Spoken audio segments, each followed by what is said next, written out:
बिहार विधानसभा चुनाव में लड़ाई एनडीए बनाम महागठबंधन मानी जा रही थी, लेकिन विपक्षी खेमा सीट बंटवारे में बिखर गया। कम से कम 10 सीटें ऐसी हैं जहां महागठबंधन एनडीए उम्मीदवारों को चुनौती देने की बजाय आपस में ही आमने सामने है। एकजुटता की तमाम कोशिश नाकाम रही और अब कांग्रेस सीपीआई, कांग्रेस आरजेडी और वीआईपी आरजेडी के उम्मीदवार एक दूसरे के खिलाफ ताल ठोक रहे हैं। ये रिपोर्ट देखिए। बिहार में पहले चरण के मतदान के लिए नामांकन का दौर खत्म हो गया है। 6 नवंबर को विधानसभा की 121 सीटों पर वोटिंग होगी। 10 सीटें ऐसी है जहां महागठबंधन एनडीए के साथ आपस में भी लड़ेगा।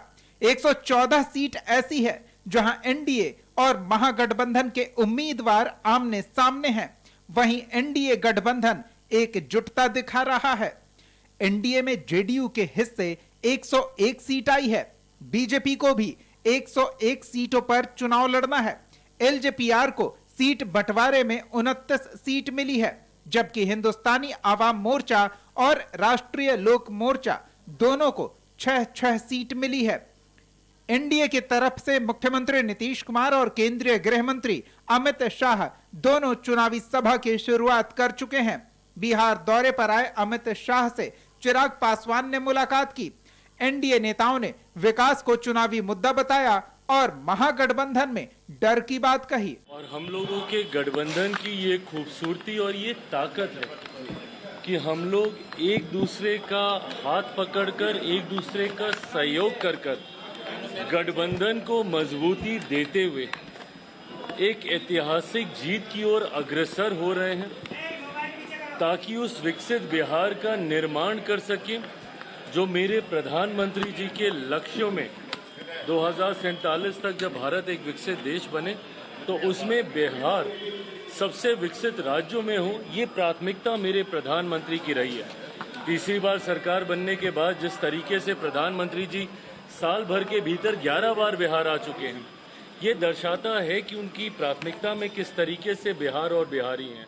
जिन सीटों पर महागठबंधन की 2 पार्टियां हैं, उनमें शामिल है बछवाड़ा, जहां से सीपीआई और कांग्रेस दोनों के उम्मीदवार हैं।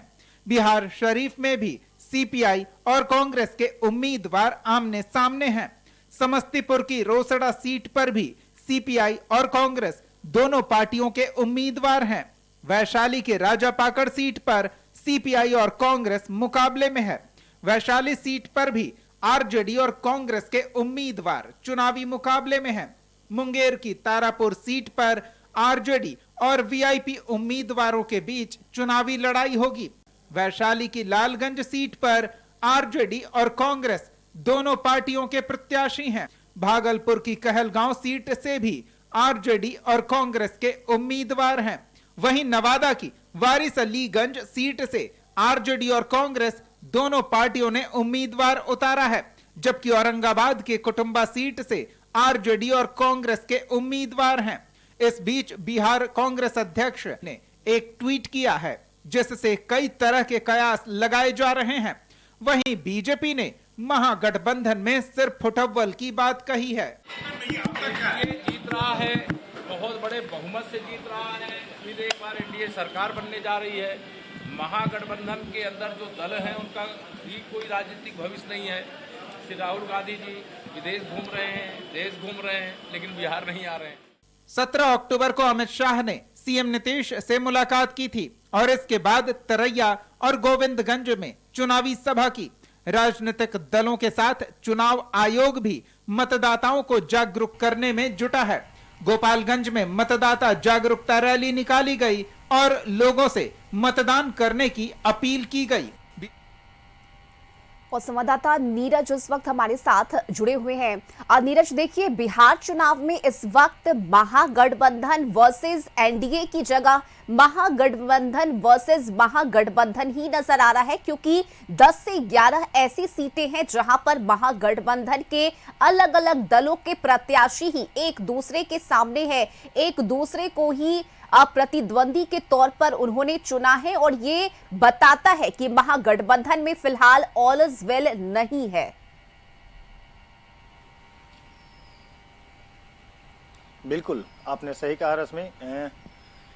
बिहार विधानसभा चुनाव में सीट शेयरिंग को लेकर के जिस तरह से मामला फंसा था, वो अभी भी महागठबंधन में मामला फंसा है। अभी तक पूरी तरीके से कह सकते हैं कि अस्पष्ट नहीं है। मुकेश सहनी की जो नाराजगी थी, भले ही मुकेश सहनी को 15 सीट मिल गई, लेकिन इसके बावजूद भी मुकेश सहनी ने ऐलान किया कि हम चुनाव नहीं लड़ेंगे। वो अपने भाई को चुनाव लड़ा रहे हैं और डिप्टी सीएम की मांग अभी भी बरकरार है। और लालगंज सीट पे मुन्ना शुक्ला की बेटी को चुनाव आरजेडी की तरफ से लड़ाया जा रहा है, तो वहीं पे कांग्रेस के भी कैंडिडेट हैं। तो कई ऐसे सीट निश्चित तौर पे बने हुए हैं। ऐसे कई सीट हैं जहां पर महागठबंधन के तरफ से कांग्रेस के भी उम्मीदवार हैं, सीपीआईएमएल के भी उम्मीदवार हैं।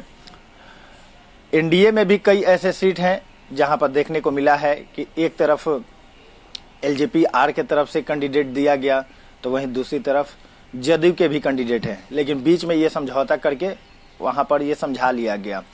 तो कह सकते हैं कि चुनाव की सरगर्मी है, जनता भी इसको लेकर के कंफ्यूज है, क्योंकि महागठबंधन में अभी भी मतलब कई पेच फंसे हुए हैं। और पेच अभी नहीं, लगभग ये बताया जा रहा है कि जब 14 तारीख को पूरा परिणाम आएगा, उसके बाद भी जब सरकार बनाने की बात आएगी, एनडीए का हो या महागठबंधन, तो वहां भी पेच फंसते हुए नजर आएंगे।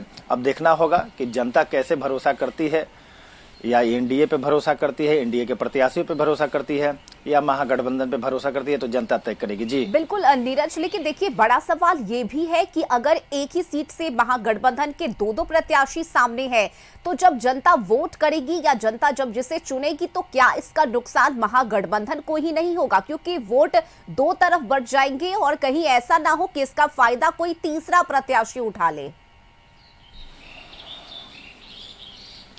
देखिए, पहले तो एक चीज ये भी दर्शकों को बता दें कि इस बार प्रत्याशी के चेहरे पे, यानी कि प्रत्याशी कैसा है, अच्छे छवि के हैं, जनता के बीच में बने रहते हैं, इस पे मतदान प्रत्याशी पर किया जाएगा। जो जनता है वो करेगी, क्योंकि जो कैंडिडेट महागठबंधन के तरफ से दिया गया है, तो महागठबंधन में कांग्रेस भी है, राजद भी है, सीपीआईएमएल भी है, वीआईपी भी है। इसमें क्या हुआ है कि महागठबंधन की तरफ से 2 कैंडिडेट खड़े हैं, तो उसमें से जनता पहचान करेगी कि वह कैसे छवि के हैं, उनके काम करने योग्य हैं कि नहीं। 5 साल अगर उनको मौका दिया जाता है तो वो क्षेत्र का विकास करेंगे नहीं, उस पर जनता इस बार मतदान करेगी।